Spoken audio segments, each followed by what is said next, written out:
Hello, everyone. Welcome to Sounds from the Studio, brought to you by Contemporary Craft. Contemporary Craft fosters the use of traditional craft materials such as ceramic, fiber, glass, metal, and wood to make art. Our community honors the history and heritage of craft while showcasing modern, exploratory work. And since our organization is located in Pittsburgh, PA, we decided to bring some of the stories of our exhibiting and studio artists to a broader audience by way of this podcast.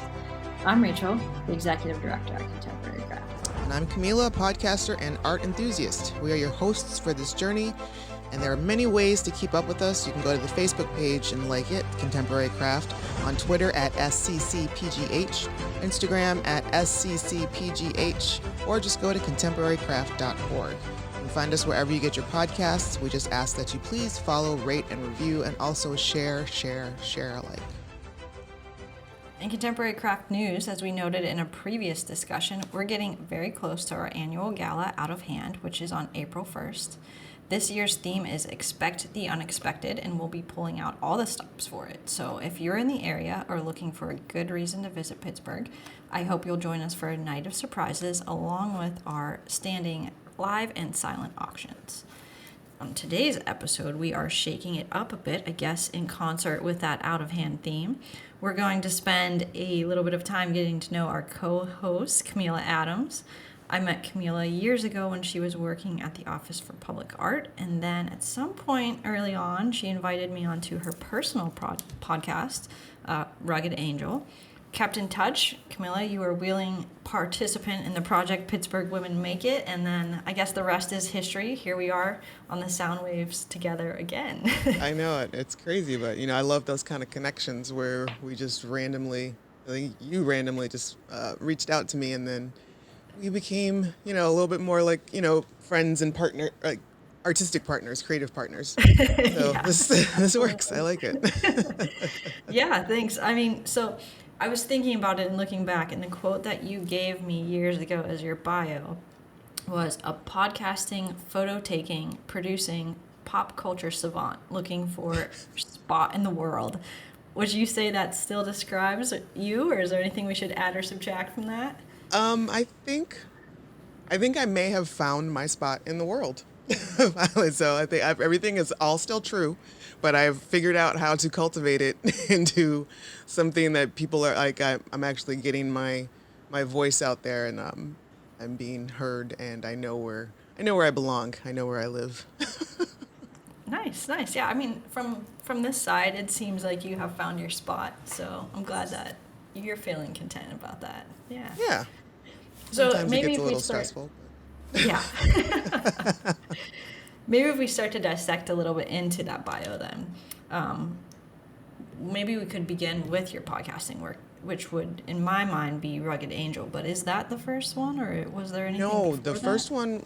Yeah, the first one was actually Down to Watch podcast, and that was something my husband and I started together just for something fun to do, because it was like, I'm more of the cinephile than he is, or at least coming into our relationship, it was like that. I had all these movies that I already owned all these movies, and there's so many of them that he hadn't seen, and then it would be like, we want to watch this, and he'd be like, I'm down to watch. And so we were going to do like a movie podcast about that.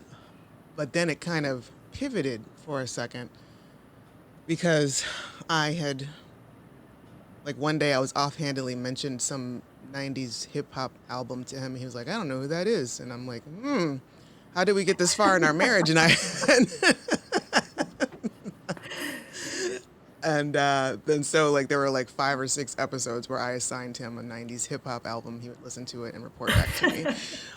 So that, like, that podcast took a lot of different variations, but it's still there, in the podcast world. It's just more like just a grab bag of pop culture business. And, so Dan's schedule was really busy. He couldn't commit to a real schedule at that point in time. So that's when I decided to start RuggedAngel Cast as a way to help spotlight the women that I know, and also to meet new women, because I just kind of reached a point in my life, because I had gone through the whole, where I didn't have a lot of close female friends. I spent most of my teenage and adult and college years just mostly hanging out with dudes, and then by the time you get grown and married, and you're like, okay, I don't know if it's really appropriate for me to keep hanging out with this many guys, like, and it would be nice to have like a close woman to talk to about things that women know about and things that we're all experiencing together.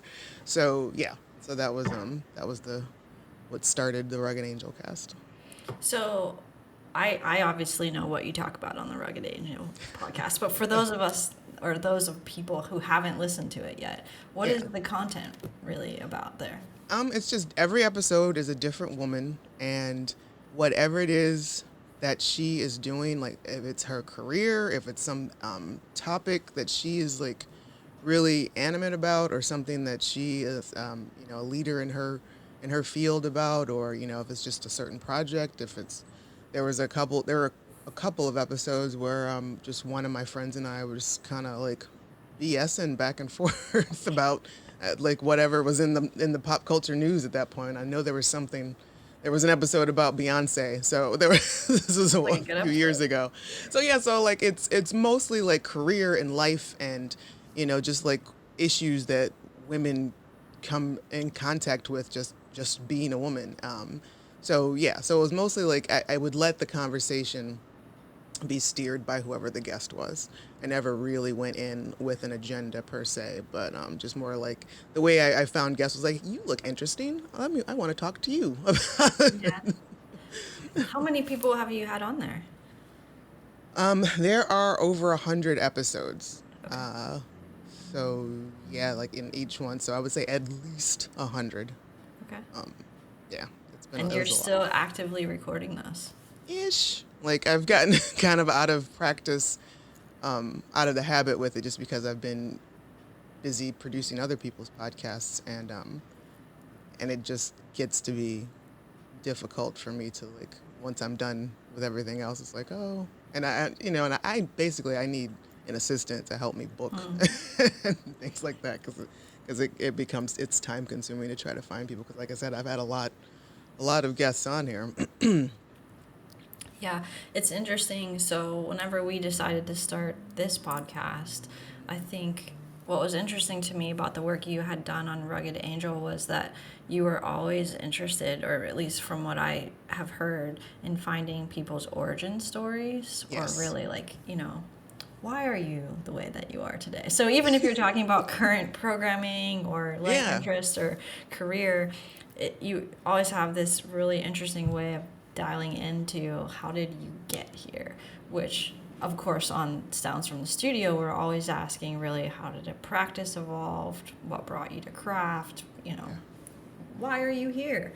So for whatever that's worth, I like that thread that when I Thank you. listen to your episodes I can always find like where I did this person appreciate come that, from. because that started off, I guess, as a subtle or subliminal thread, and I guess just that's just me naturally. I guess because I'm always just kind of like, what, why are you the way you are? Like, why? I've always because I'm always looking for that origin story, because I'm always asking that of myself too. It's like, why are you this way? Like, why do you like this? Why is it coming up? Like, why? And I also like really enjoy watching documentaries, and it's just I just like getting to like the why and how of it and when. So interesting you mentioned the documentaries, because the other thing that I know about you is the work that you've done in film. So specifically the 48-hour film project. For people that don't know what that is, would you be willing to share? Of course. So the 48-hour film project is a national. It's the world's like biggest national timed film competition, and each city has their own chapter. Each city has their own chapter, their own, but everybody always comes together and like competes nationally against each other. So I was the producer for the Pittsburgh chapter, and what it is, filmmakers sign up online. Every city gets their own weekend. Filmmakers sign up online beforehand. We get assigned a weekend, and then you come in like on that Friday, and then all of the teams, all the filmmakers get assigned the same line of dialogue, one line of dialogue, same prop, and the same character. and they all get a different genre. So and they have 48 hours to make a 4 to 7 minute film. Wow. And so I, that's what I did. I wrangled all of the filmmakers and like the whole. I made it. I made the whole thing happen here in Pittsburgh for like over 10 years. I did that. Wow.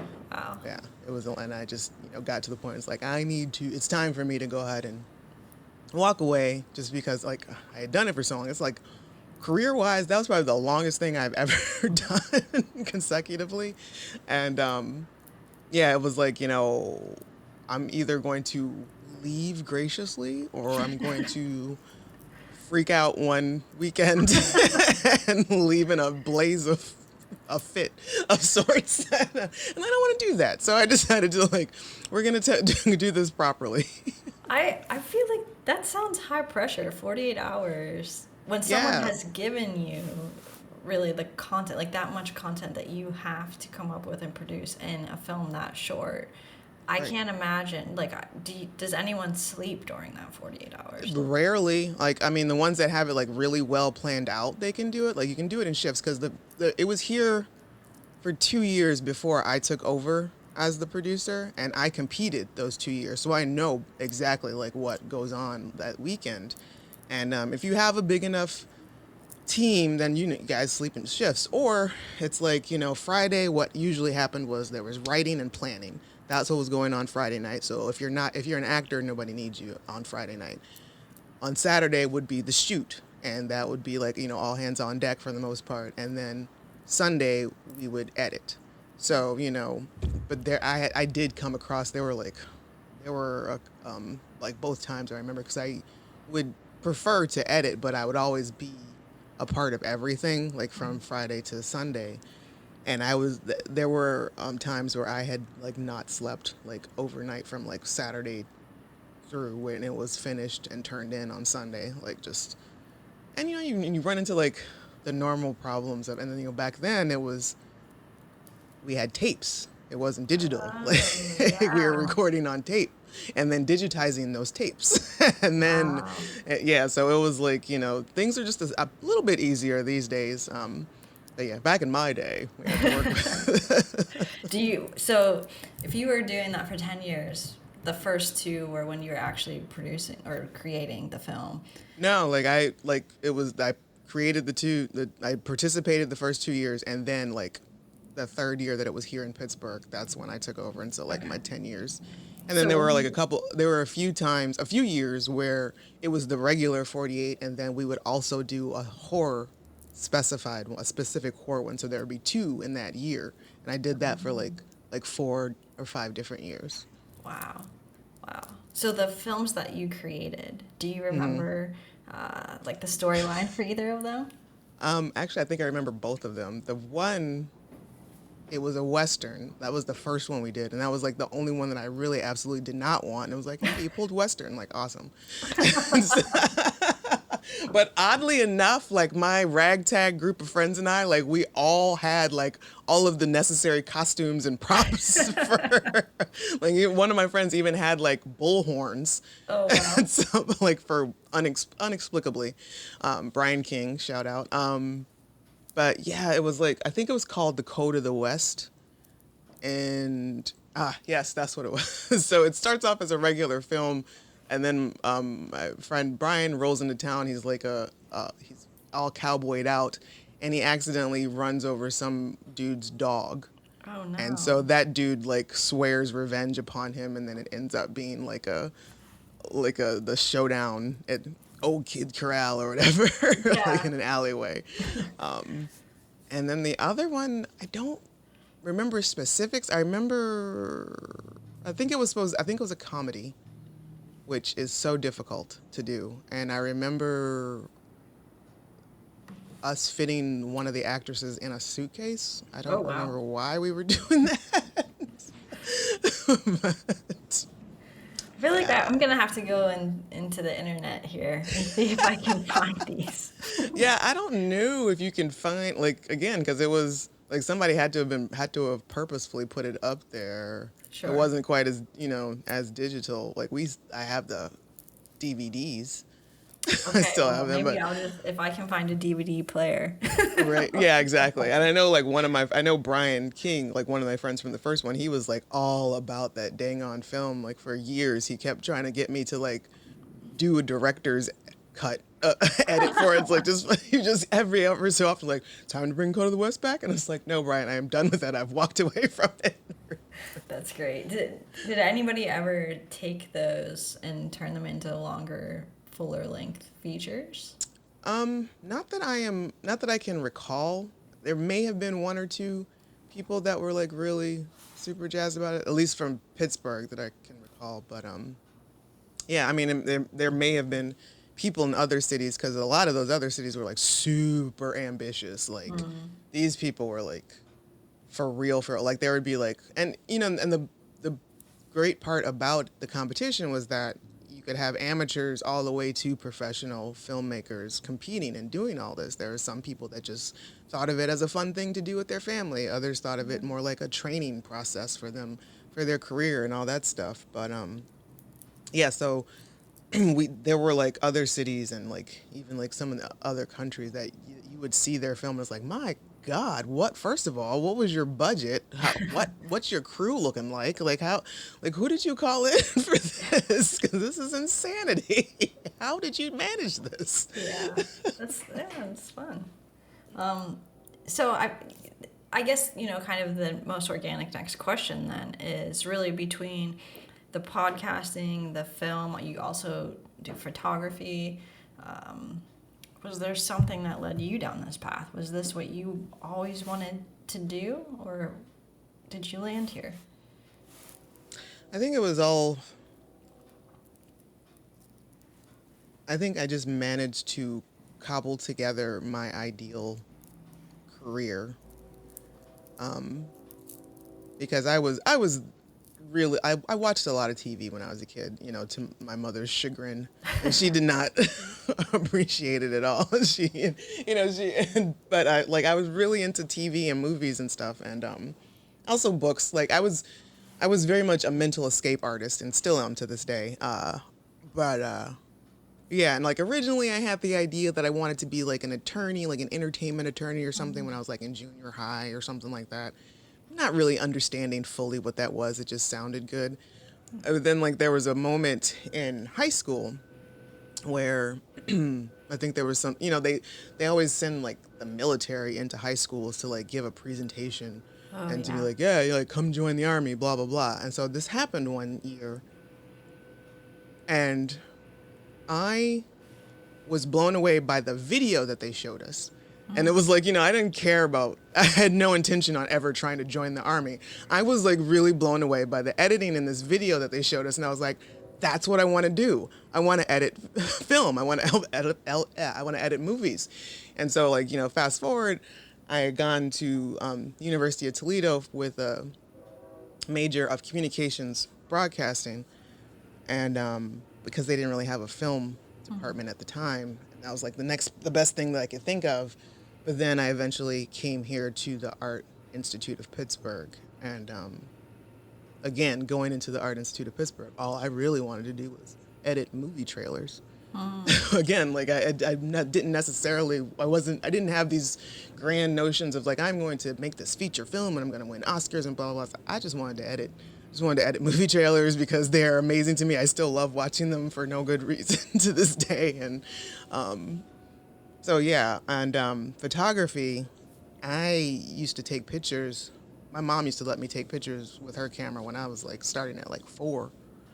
And I think I took my first real photography class when I was in high school and got in the dark room and all that stuff. And that has always, that just stayed as a passion of mine because I love, sometimes I miss film and developing and printing in the dark room and stuff.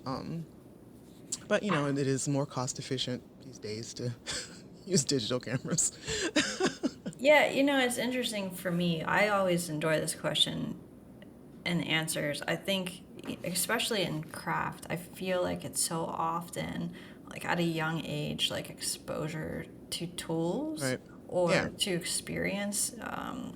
even if it's like somebody who grew up on a farm around machinery, but then ends up a metalsmith, but and then you hear in their story like, well, I used to tinker with the tools, or something, like, and Yeah. so it's interesting now having a young child, like Mm-hmm. thinking about how, you even saying, I used to take photos with my mom's camera, right? And like Right. how those experiences inform and shape who we are, just like the access and opportunity to experiences at a Yeah. young age. Like, it's Yeah. I amazing like. how much of that is like already there and ingrained in our interests. Right. Yeah. I'm like, I think about that constantly, having a young child, she'll be 4 in a couple months. And it's like, I'm always just like watching it on like high alert, like, am I doing the right thing? Is it okay to give her this? Is it fine to like, what should I be exposing her to more? Blah, blah, blah.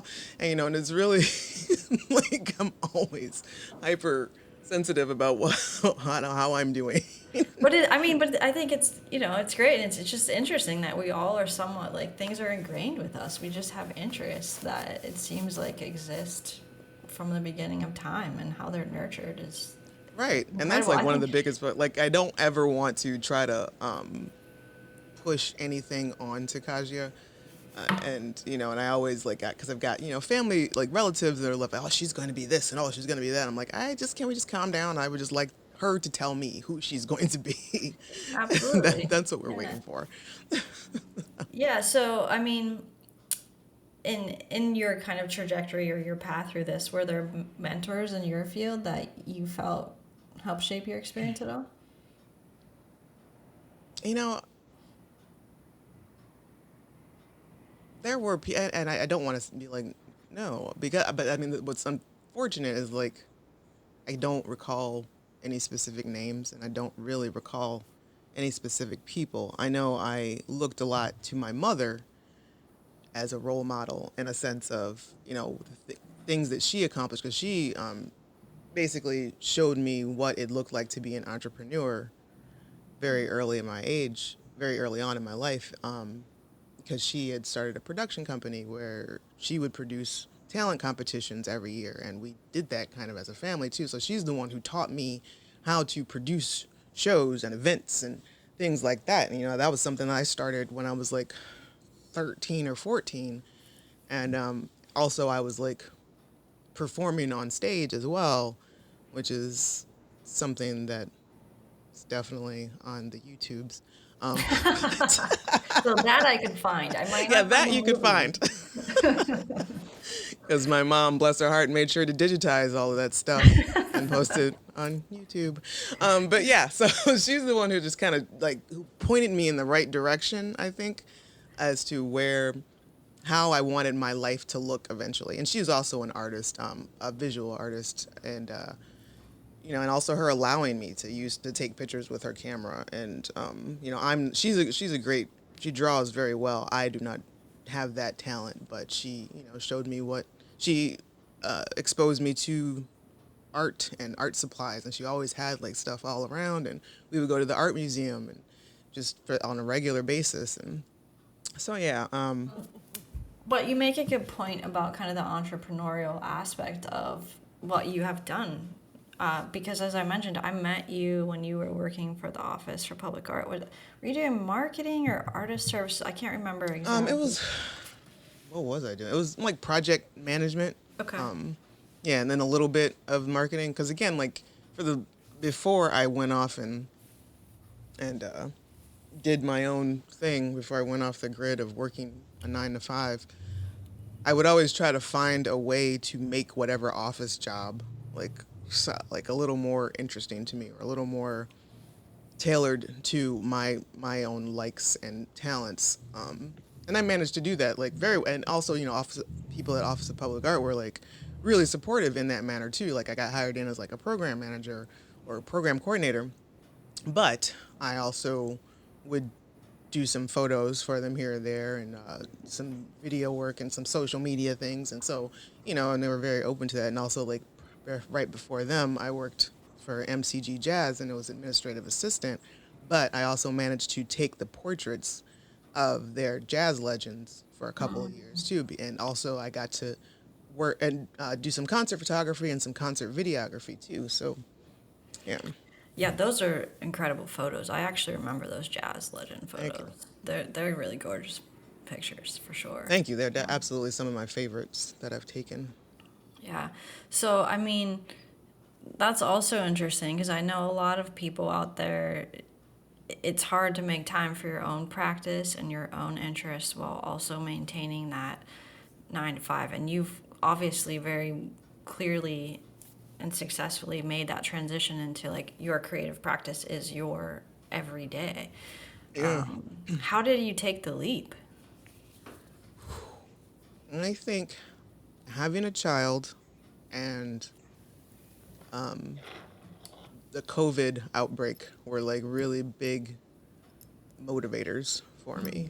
I was like, when Kaja was born, I tried to do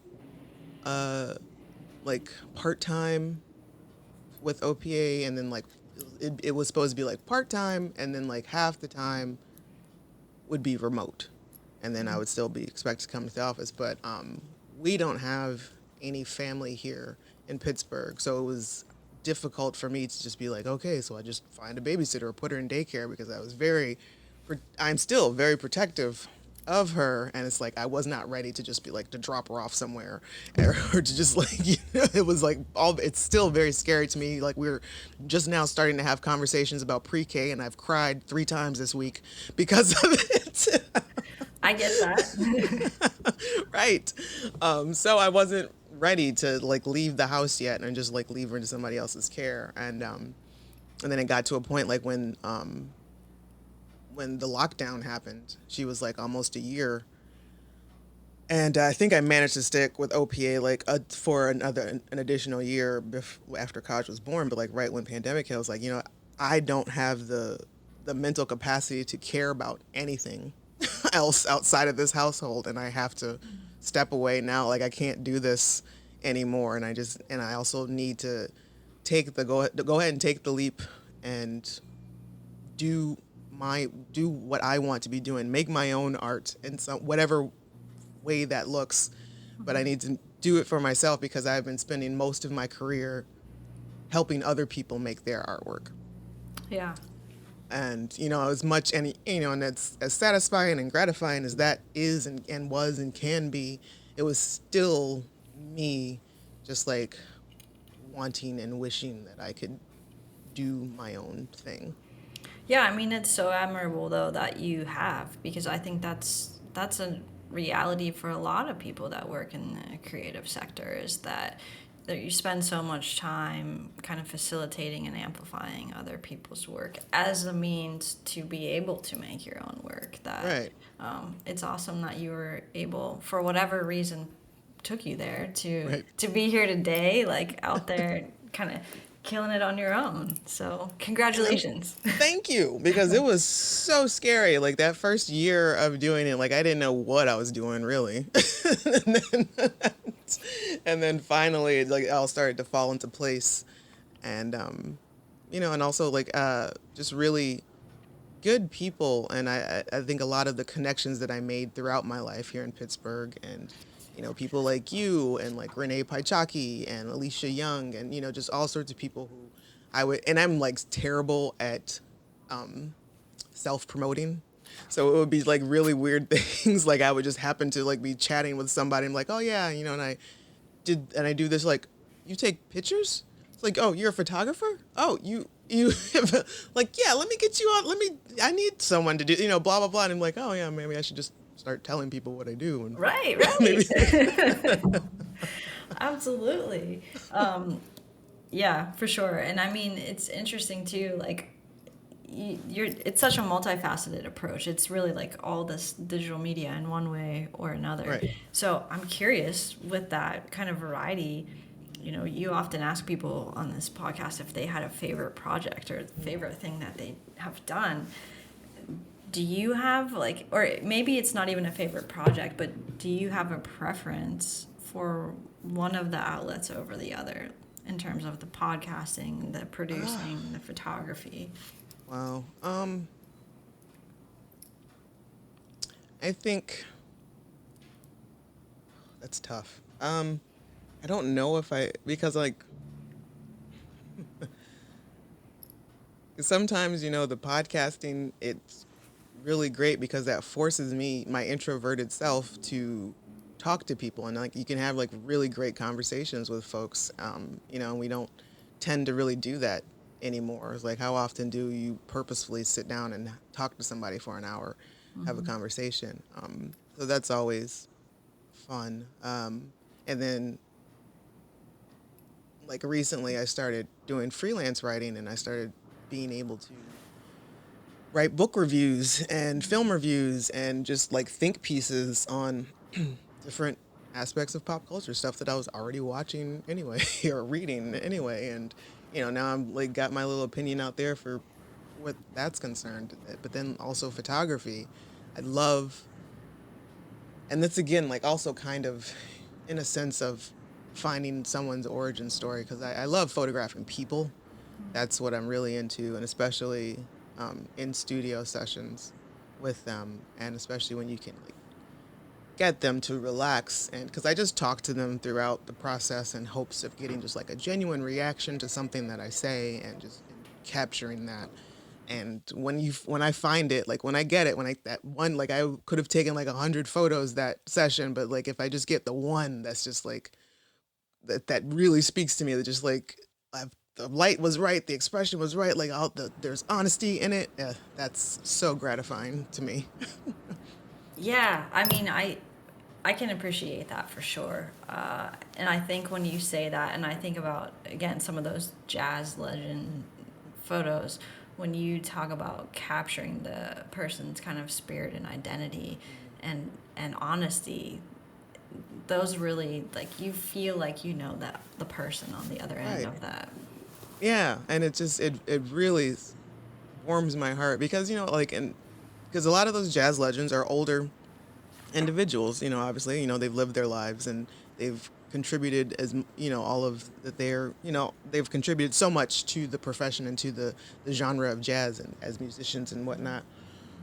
And like, half of them didn't play anymore, or some of the other half like are still playing. And then but there were a couple of them that I think one guy was like in his late 90s, but like I swear, like his were probably my favorite photos because of all of the wisdom and experience in his face. And I think he was also a judge, like as well, like because I remember them calling him Judge, but I'm not 100% sure if that was even an actual judge or if that was just a nickname.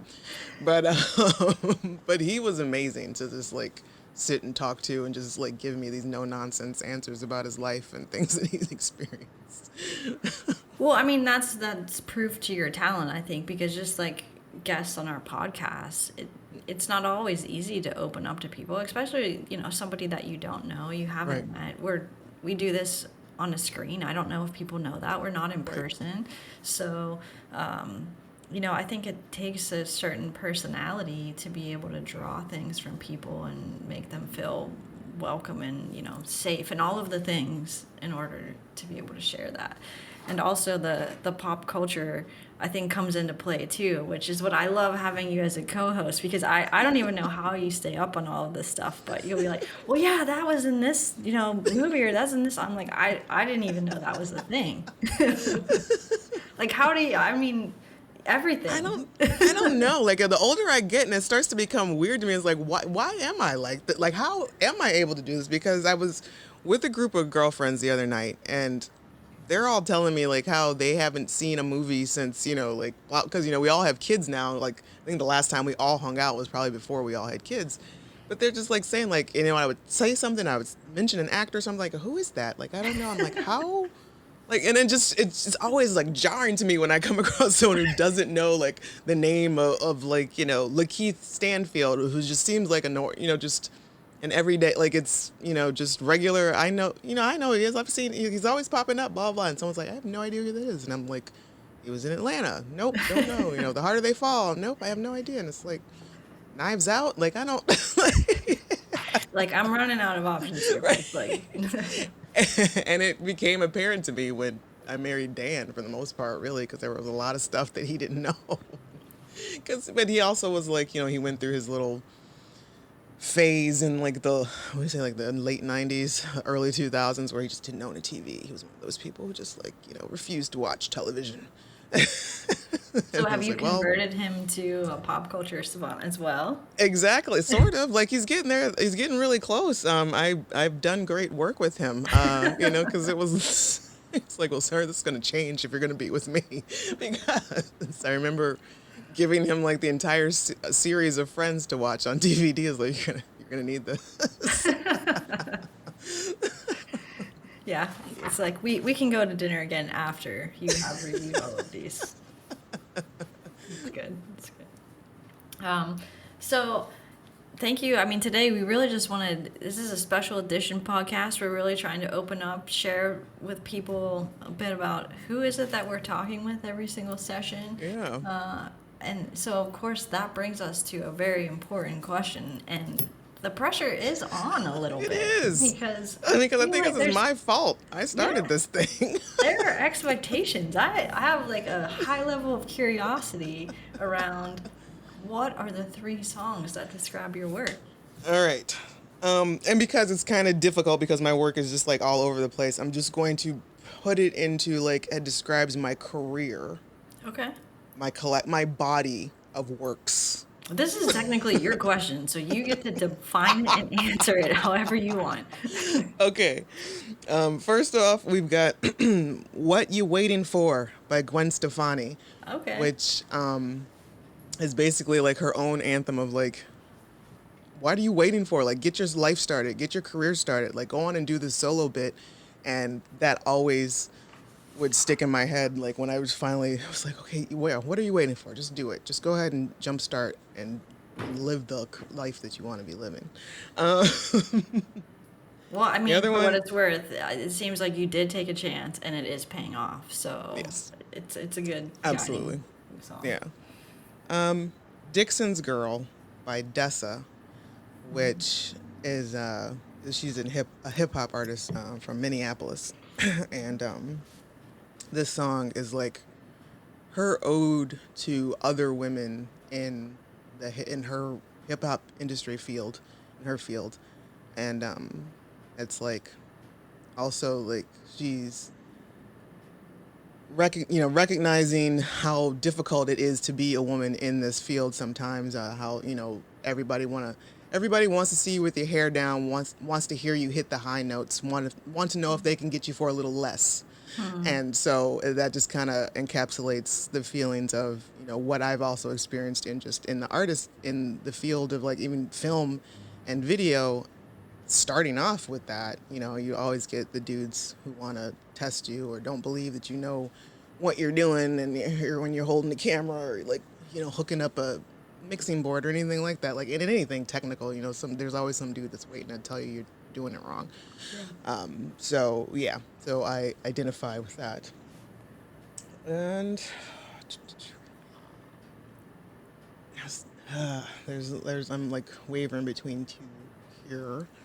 I mean, you are the co-host, so we could make an exception. You could Okay. have 4 if you really Okay. need to. All right. Tomorrow Never Knows by the Beatles, Okay. which is just because, my days are very different from each other, and that which I love about what I'm doing now. But yeah, like one day I'll be writing, one day I'll be talking to a couple of people in an interview or a podcast. The other day I'll be in the studio all day taking photos. So tomorrow never knows. You never know what's going to be next. And then the 4th one is 9 to 5ers Anthem by Aesop Rock, which is another one of those like push, like everybody, the 9 to 5ers anthem, like everybody that's working a 9 to 5. There's a lot of them who didn't want to be doing that, and they may not, what's the line? It's like they may not hate their job, but they hate the fact that the job is taking them from doing what they love. So, yes. All right. Well, that seems like a pretty good list that sums it up. But I have a curiosity again that I want to ask you that question in like 5 more years. So after yeah. you've had more time kind of out there in this entrepreneurial spirit doing your own thing. Dude, like even like probably 2 months from now, it'll be a different list. That's fair. I sometimes I think you asked me this question a long time ago, and I have some interest. I'm gonna go back and see what I said. Awesome. I Because wonder. now that since well, maybe you don't have to. Well, you can do that, but we've talked to me. Now, when's your turn? We turn the come back Oh for. yeah, no. Maybe next season. Okay. All right. Well, Well, thank you, Kahmeela, for being willing to share a little bit about yourself oh, of and course. Like, let our what's good for the goose? all right. So yeah, everybody, I hope you enjoyed getting to know Kahmeela a little bit today, as we will continue our Sounds from the Studio podcast in the coming months. Next up on the regular scheduled edition, we are talking with Matt Lambert, as we mentioned before, who will be in our exhibition titled Self, which is focused on expectations of gender and how they shape us as individuals. So thanks so much for listening and tuning in to hear this special edition with Kahmeela today.